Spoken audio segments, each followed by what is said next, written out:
बाई विक, मोरावळा विक, विक बाई विक, मोरावळा विक, चल बाई सकू, मोरावळा विकू, उरलं सुरलं घर पण गहाणच टाकू, उठत सुरलं घर पण गहाणच टाकू. म्हण म्हण. विक बाई विक, मोरावळा विक, विक बाई विक, मोरावळा विक.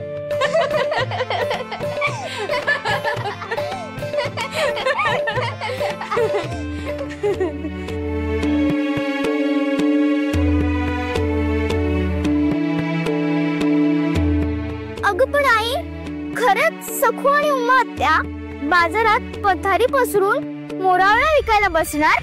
यांना कसले डोहाळे लागतील ना, काही भरोसाच नाही. मी सांगून बघितलं, पण माझं ऐकतील तर उमा माणसांच्या घरचे कसले ना, त्यांना हे असंच आवडतं. ऐकून झाले. तू म्हण. विक बाई विक, मोरावळा विक. चल ग सकू, मोरावळा विक. अरे कुणाच्या कष्टाची तरी चेष्टा करू नका. माझी बहीण आणि तिचं कुटुंब त्यांचं कर्ज निवारण्यासाठी कष्ट करतायत, आनंदासाठी नाही. स्वतःच्या काळजावर दगड ठेवून ते करतायत. त्यांची मदत करायची सोडून त्यांची चेष्टा करताय.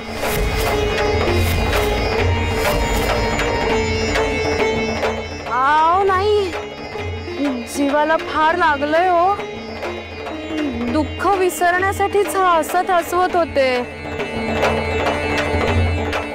म्हणजे तुम्ही असतात ना, तर तुमची मान सुद्धा खाली गेली असती,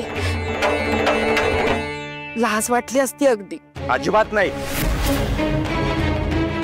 मला माझ्या बहिणीचा अभिमान आहे. भामाबाई, मला तुमची लाज वाटतेय. दादांच्या पानात तुम्ही बुरशी आलेलं लोणचं वाढलेत.